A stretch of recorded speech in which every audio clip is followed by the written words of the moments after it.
সংবিধানের 36।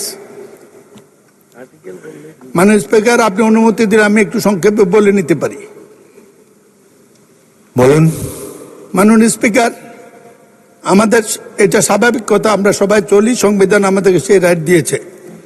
কুমিল্লা কালকে আমি ছিলাম, কালকে একটি দুঃখজনক ঘটনা ঘটেছে।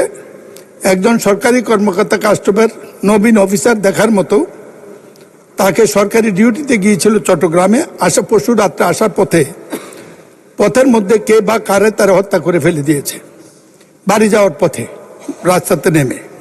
আমি পুলিশকে যোগাযোগ করেছিলাম, বিষয়টি এটি। আমাদের সরকার গভীর তেল সংকটকে নিয়ন্ত্রিত করেছে, ইনশাল্লাহ মানুষের এখন আর অভিযোগ নেই। আর আমাদের উত্তর এই দিকের ওরও বারবার দাঁড়ানোর সুযোগটা কিছু সীমিত হয়েছে, কিন্তু একটি ভুল বোধ হয়ে গেছে। সেটা হলো নিয়ন্ত্রণের ক্ষেত্রে পুলিশকে যখন জিজ্ঞেস করেছি, পুলিশ বলেছে আমাদের তেল সংকট আছে, ডিউটির পরিমাণ কমে গেছে, এত রাত্র পর্যন্ত থাকার সুযোগ নেই।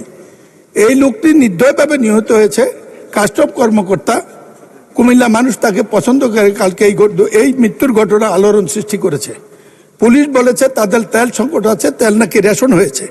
পুলিশকে তেল রেশন না করলেও আমি মনে করি অসুবিধা হবে না। এমনি আইনশৃঙ্খলা পরিস্থিতির উন্নতির দিকে আমি স্বরাষ্ট্রমন্ত্রী এখানে নাই, মাননীয় প্রধানমন্ত্রীর দৃষ্টি আকর্ষণ করব।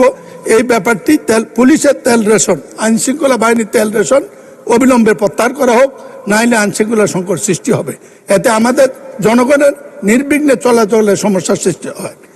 ধন্যবাদ মাননীয় স্পিকার। মাননীয় সদস্য,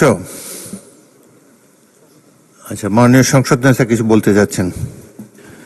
মাননীয় স্পিকার, আপনাকে ধন্যবাদ। মাননীয় সংসদ সদস্য, আপনি যে কনসার্নটি এক্সপ্রেস করেছেন, মাননীয় স্পিকার, মাননীয় সংসদ যে কনসার্নটি এক্সপ্রেস করেছেন, এই বিষয়টি এরই মধ্যে আমরা অ্যাড্রেস করেছি।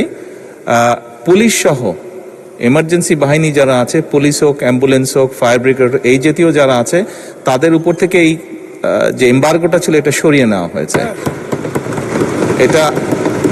এটা আরো 2 দিন আগে এই সিদ্ধান্তটি আমরা গ্রহণ করেছি, 2 দিন আগে এটি ক্লিয়ার করে দেওয়া হয়েছে।